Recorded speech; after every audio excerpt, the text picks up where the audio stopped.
Thank you, Mr. Chairman.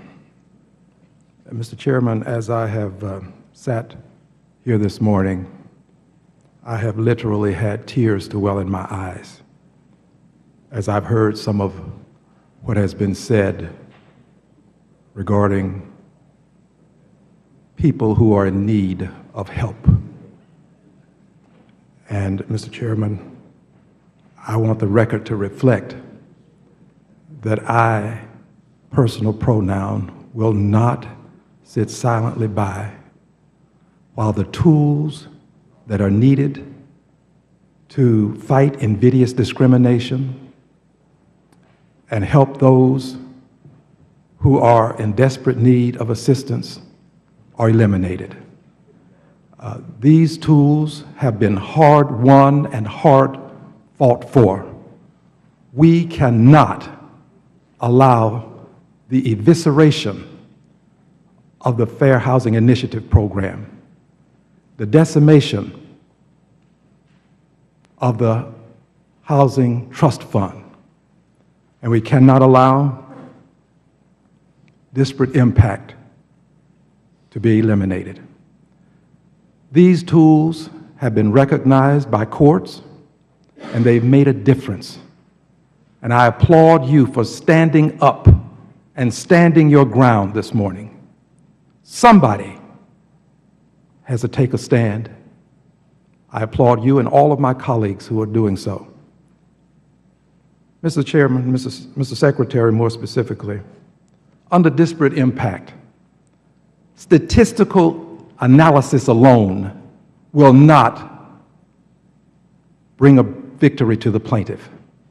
The plaintiff has a further obligation to go on and show that there is a less discriminatory alternative. And absent that, the plaintiff will not prevail.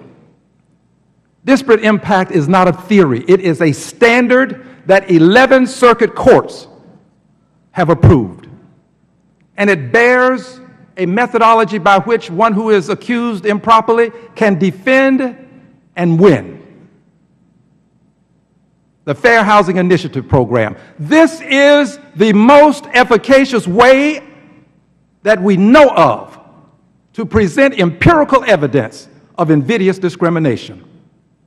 It is proven to be the best way. If there is another way, I defy someone to show me other than a person just confessing that I am a person who discriminates, which rarely happens, which is why you have the disparate impact standard, because people don't confess. They have facially neutral policies, but in application, it is invidious discrimination.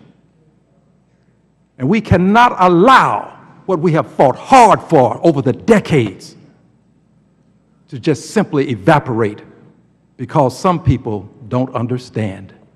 I know what invidious discrimination is like. I've been to colored water fountains. I've had to sit in the back of the bus. I've had to sit in the balcony of the movies. So I know what I'm talking about. I know what it smells like.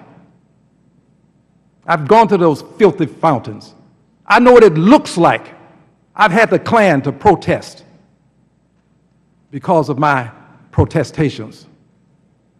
So I'm going to make a stand, and I want it very well known that we cannot allow poor people to go without advocacy in the Congress of the United States of America.